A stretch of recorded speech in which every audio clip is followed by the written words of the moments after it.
السلام علیکم ورحمۃ اللہ وبرکاتہ۔ معزز ناظرین، آج کی یہ ویڈیو سیرت ابراہیم علیہ السلام قسط نمبر 3 ہے، جس میں آپ جانیں گے کہ حضرت ابراہیم علیہ السلام کی بابل آمد کے بعد ان پر مصیبتوں کے کیسے کیسے پہاڑ ڈھائے گئے، حضرت ابراہیم علیہ السلام نے کس طرح اپنے باپ کو بتوں کی پرستش سے روکنے کی کوشش کی اور انہیں اس کی کیا قیمت چکانا پڑی۔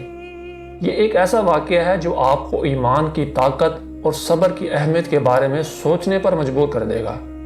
اگر آپ دلچسپ اور متاثر کن واقعات سننا چاہتے ہیں اور اپنی زندگی میں آگے بڑھنا چاہتے ہیں تو میں آپ کو یہ مشورہ دوں گا کہ بجائے جھوٹی کہانیوں کے آپ ریئل اصلی ہیرو حضرت ابراہیم علیہ السلام کی سیرت کے واقعات کو ضرور سماعت فرمائیں۔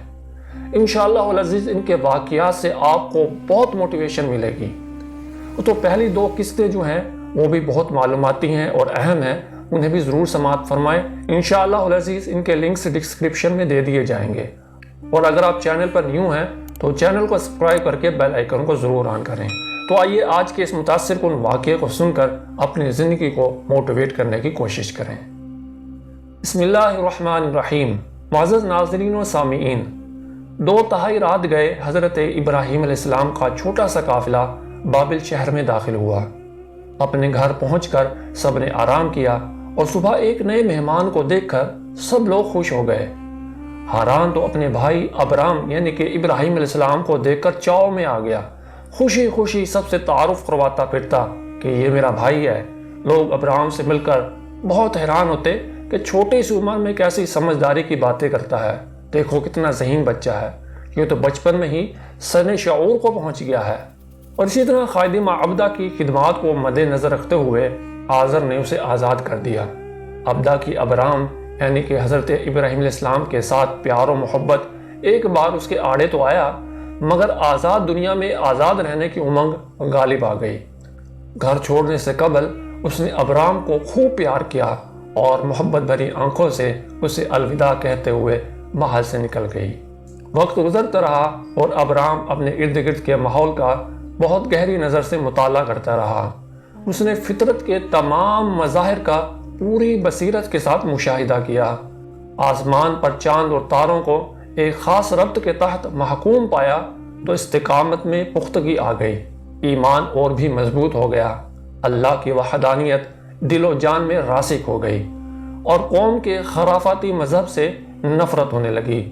لیکن ابرام نے اس بات کا برملا اظہار نہ کیا کیونکہ ابھی اس کا وقت نہ آیا تھا۔ انہی دنوں امیلا نے ایک اور بچے کو جنم دیا جس کا نام اس کے دادا کے نام پر ناہور رکھا گیا۔ یوں آزر کے 3 بیٹے ہو گئے، ہاران، ابرام اور ناہور۔ مؤرخین کہتے ہیں کہ آزر اپنے دور کی اس عظیم سلطنت کا ایک اعلیٰ عہدیدار تھا۔ شان و شوکت کا شوقین ہونے کے باوجود اپنی روزی خود کما کر کھانے کا عادی تھا، اور اس کام کے لیے اس نے بت تراشی کا پیشہ اپنا رکھا تھا، اور اس کام میں وہ بہت ماہر شمار کیا جاتا تھا۔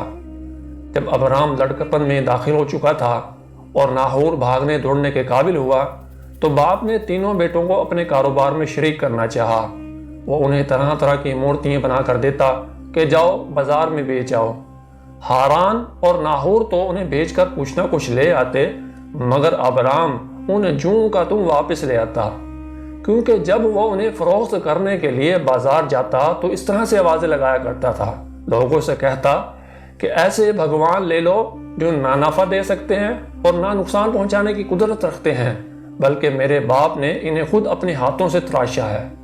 یہ سن کر لوگ الٹا اسے ڈانٹتے کہ وہ ان کے خداؤں کی تضحیق کرتا ہے، ان کا مذاق اڑاتا ہے۔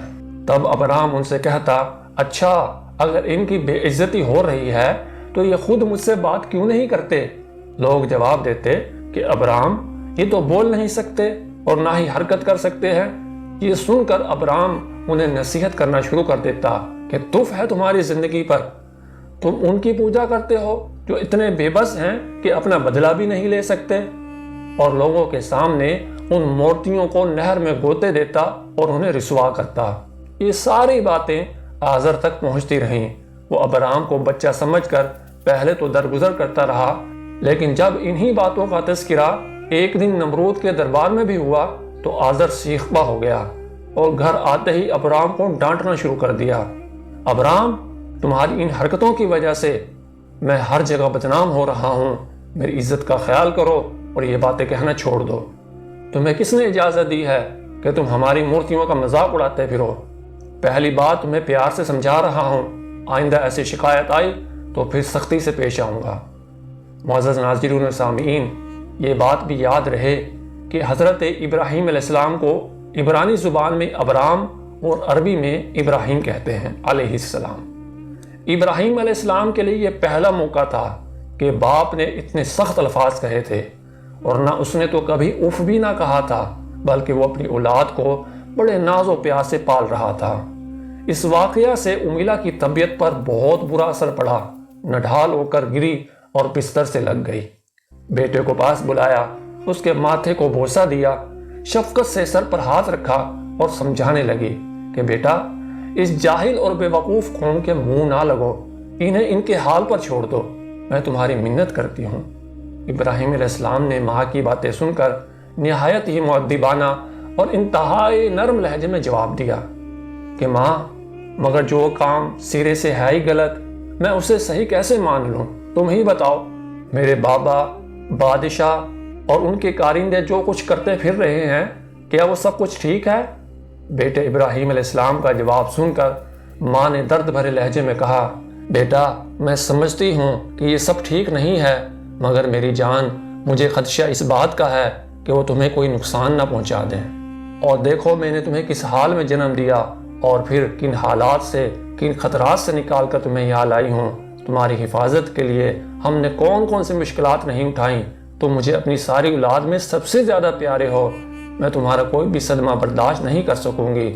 اور پھر امیلا پھوٹ پھوٹ کر رونے لگی، مگر ماں کے آنسو اور باپ کی ڈانٹ حضرت ابراہیم علیہ السلام کے دل سے رب العالمین کی محبت کو کم نہ کر سکے، بلکہ معاملہ الٹ ہو گیا۔ حالات کا گھیرا جیسے جیسے ان کے گرد تنگ ہوتا گیا، ویسے ویسے ان کی دوستی اپنے رب کے ساتھ مضبوط ہوتی چلی گئی۔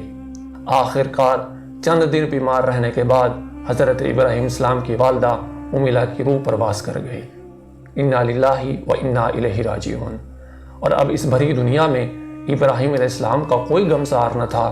پوری دنیا میں اللہ کو ایک رب ماننے والا وہ اکیلا ہی تھا، اور اس کے دشمنوں میں دن بدن اضافہ ہی ہوتا نظر آ رہا تھا۔ اگلے دن وہ غموں کے پہاڑ سر پر لادے شہر سے باہر نکلا اور فرات کے کنارے جا کر بیٹھ گیا، اور ماں کی یاد میں زاروں قطار رونے لگا۔ جب دل کا غبار ہلکا ہو گیا تو آسمان کی طرف نظر اٹھائی اور رب جلیل سے ثابت قدمی کی دعا مانگنے لگا۔ دنیا کی بے ثباتی، اپنی کم مائیگی اور قوم کی گمراہی کا دکھ یاد کر کر کے دل سے ٹھیسیں اٹھنے لگیں۔ ایک بار پھر آنسوؤں کی جھڑی لگ گئی۔ پھر رب کے حضور سجدے میں چلے گئے اور اس بات پر عہد کیا کہ میں دنیا سے الگ تھلگ ہو کر اپنے آپ کو ذات کے لیے وقف کرتا ہوں کہ جس نے زمین و آسمان کو پیدا کیا ہے، اور مشرکوں سے میرا کوئی تعلق نہیں ہے۔ ایک مضبوط ارادے کے ساتھ ابراہیم علیہ السلام واپس گھر کی طرف روانہ ہوئے کہ چاہے کچھ بھی ہو، اپنے باپ اور اپنی قوم کو گمراہی کے راستے سے آگاہ کروں گا، اور پھر انہیں ایک اللہ کی طرف دعوت دوں گا تاکہ وہ جہنم کی آگ سے بچ جائیں۔ حضرت ابراہیم علیہ السلام کچھ عرصہ اسی موقع کی تلاش میں رہے کہ باپ سے بات کرنے کا کوئی موقع مل جائے، مگر ایسی کوئی صورتحال نظر نہ آئی۔ وجہ یہ تھی کہ آزر نے امیلا کی موت کا اثر بہت گہرائی سے دل پر لے لیا تھا۔ اپنی بیوی امیلا کی وفات کے بعد آزر نے گوشہ نشینی اختیار کر لی تھی، لوگوں سے بہت کم ملتا تھا، ہر وقت بت خانے میں ہی رہتا اور اندر سے دروازہ بند کر کے اپنے خداؤں کی پوجا میں لگا رہتا تھا۔ ان دنوں حضرت ابراہیم علیہ السلام بھی کافی فکر مند نظر آتے تھے۔ کبھی کبھی شہر سے باہر ویرانے میں نکل جاتے اور وہاں کئی دن اسی فکر میں گزار دیتے کہ اپنی قوم کو کس طرح گمراہی کے اندھے کنویں سے باہر نکالیں۔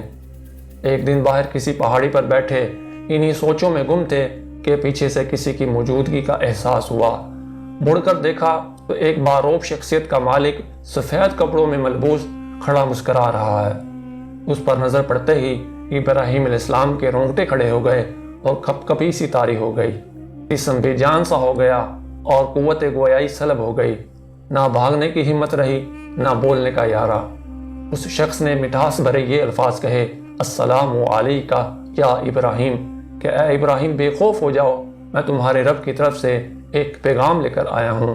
یہ سن کر ابراہیم علیہ السلام کے جسم میں تھوڑی سی قوت آ گئی، ڈر دور ہو گیا اور ہمت کر کے کھڑے ہو گئے۔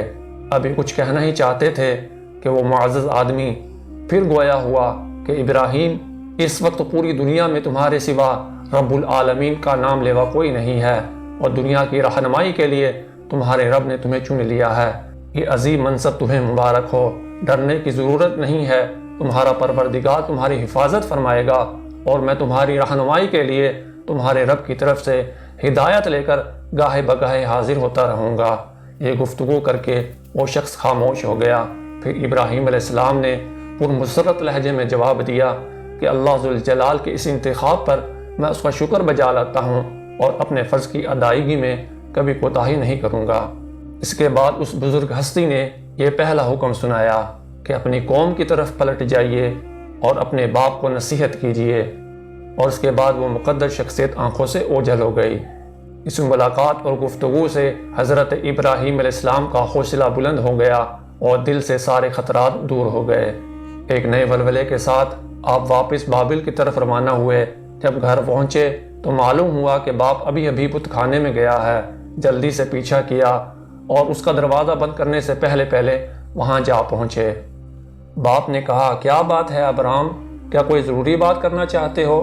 ابراہیم علیہ السلام نے التجا کے انداز میں فرمایا، جی بابا، انتہائی ضروری بات ہے۔ باپ نے اجازت دی اور کہا کہ کہو تم کیا کہنا چاہتے ہو۔ معزز ناظرین و سامعین، ابراہیم علیہ السلام اور ان کے والد کے درمیان کیا گفتگو ہوئی اور والد نے اس گفتگو پر کیا ری ایکشن دیا، اس کا تذکرہ ہم اگلی ویڈیو سیرت ابراہیم علیہ السلام قسط نمبر 4 میں کریں گے انشاءاللہ۔ تو آپ سب سے گزارش ہے کہ اگر آپ نے ابھی تک ہمارے چینل کو سبسکرائب نہیں کیا تو پلیز سبسکرائب کریں اور بیل آئیکن کو ضرور آن کریں، تاکہ آپ اس طرح کی اسلامی معلوماتی موٹیویشنل واقعات کی ویڈیوز دیکھتے رہیں۔ اور آج کی یہ ویڈیو آپ کو کیسی لگی ہے، کمنٹ میں اپنی قیمتی رائے کا اظہار ضرور فرمائیں، اور صدقہ جاریہ سمجھ کر اس ویڈیو کو زیادہ سے زیادہ شیئر کر دیں۔ ہو سکتا ہے آپ کے ایک شیئر سے کسی کی اصلاح ہو جائے اور آپ کی نجات کا ذریعہ بن جائے۔ تو ملیں گے اگلی ویڈیو میں، تب تک کے لیے اجازت دیجیے، اپنا بہت سا خیال رکھیے۔ فی امان اللہ، السلام علیکم ورحمۃ اللہ وبرکاتہ۔